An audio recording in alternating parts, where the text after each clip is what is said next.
Hi everyone and welcome to another video from Display Repair. Now in this video we are not going to be repairing anything, rather this will be a video where I'm going to tell you a certain experience I had more than 10 years ago regarding what happens when people make a wrong diagnosis of a car problem. I think it's a very interesting story and you can get some sort of good information from it. What can happen to you when you have a complicated problem on your car and go from one service to the other and not be able to solve the problem. So stay tuned.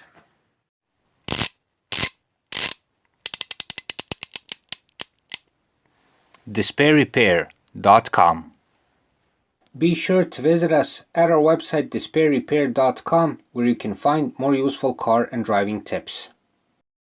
So, dear viewer, the whole story starts something like 10 years ago, and the car in question was the company car of my late father. I'm going to mention what the car is, but please don't take this the wrong way. I wouldn't want to badmouth any car manufacturer. I only have the utmost respect for any car manufacturer out there, so I wouldn't want this video to be taken the wrong way. One car is good, this is bad. That's not the point of this video.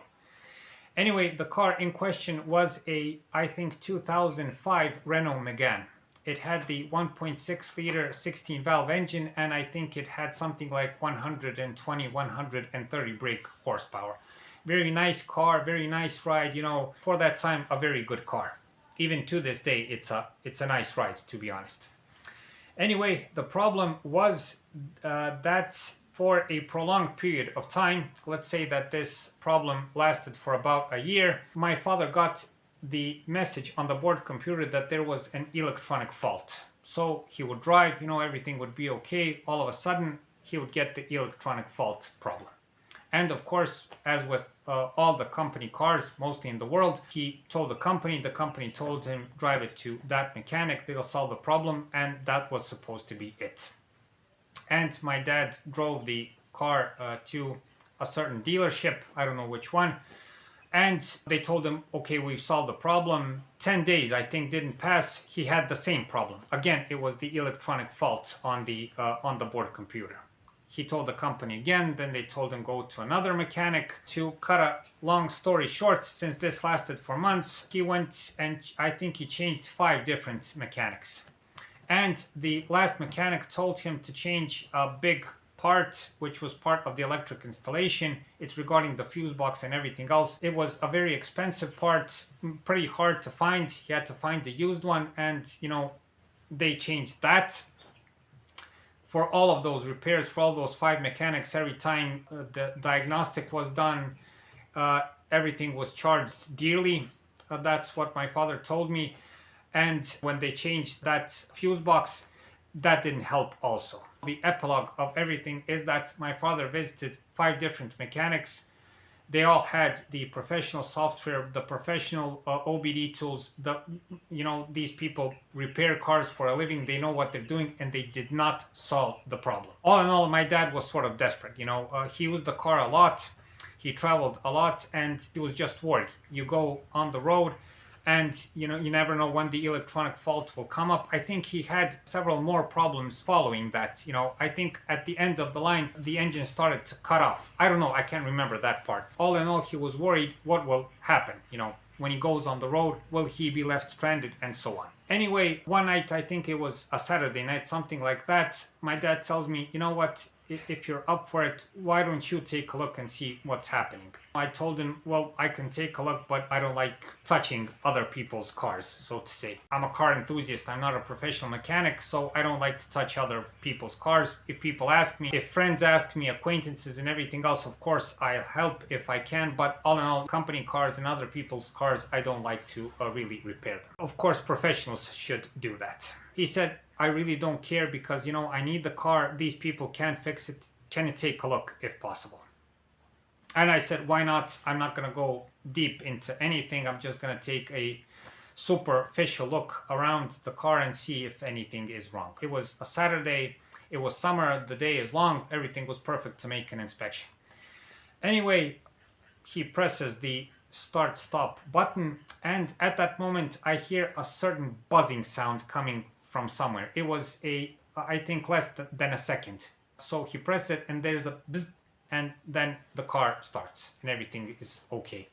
And then you can drive the car, there is no electronic fault or else. And then I asked him, and luckily the buzz would reappear. I asked him to press a couple of times the button a couple of times more, and I managed to trace the buzz to a fuse located on the plus terminal of the battery. Now, if you've seen this Renaults and on lots of other modern cars, there is a big plastic tray on the plus battery terminal, and in it are flat fuses. On Skoda has these kinds of fuses also. Anyway, I open it and lo and behold, what I see is that one of those fuses is not burnt out, but is cracked. And if you've listened to the video to this part, this is very useful information. These flat type fuses get brittle over time due to material fatigue. There might have been even overheating at some point, and they can crack. But they crack in such a way that the crack can't be seen from afar. You know, when you come closer, it's like it's thin as a hair. What happened there is that there was a crack, barely visible, and what happens that when my father drove and when he hit a pothole or a hole or there was some sort of bump, a speed bump for instance, that fuse would lose contact. Okay, lose contact, only later to return contact. And that was the main reason for the problem, you know. And on this part, I just have to say that it was a lucky guess. I guess all of those people, and again, I don't want to badmouth any professional mechanics out there, God forbid. I just wanted to say that perhaps I had more time. All of those professional mechanics, in most cases, don't have time to go into these into these details. After that, we went and bought another fuse. We found it, replaced it, and the problem was solved. Until my late dad, God rest his soul, drove the car, there were no more problems. Essentially, my late father was left stranded with the car. The problem was not solved. And if we were not lucky enough to find the problem ourselves, the car would be undrivable. Of course, this is a company car. Perhaps he would get another car and the problem would be solved. But what if this happens to you and your personal car? In this case, again, you would be left stranded and you would be left with a big problem that you can solve in two ways. The first way is to continue the endless search from one mechanic to another and see what the problem is. Or you can also learn a couple of things about your car and know the certain weak spots of your car. If you know a thing or two about cars, you'll see that most of them are well built and most of them have characteristical weak spots.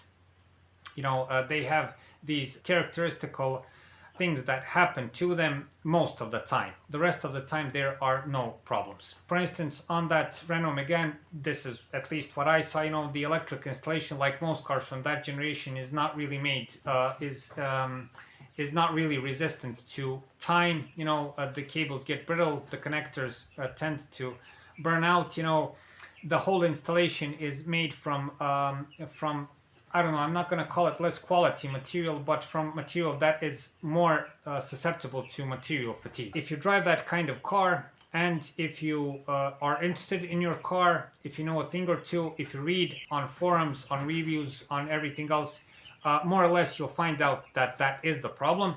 And if you know these things, you can expect that kind of problem.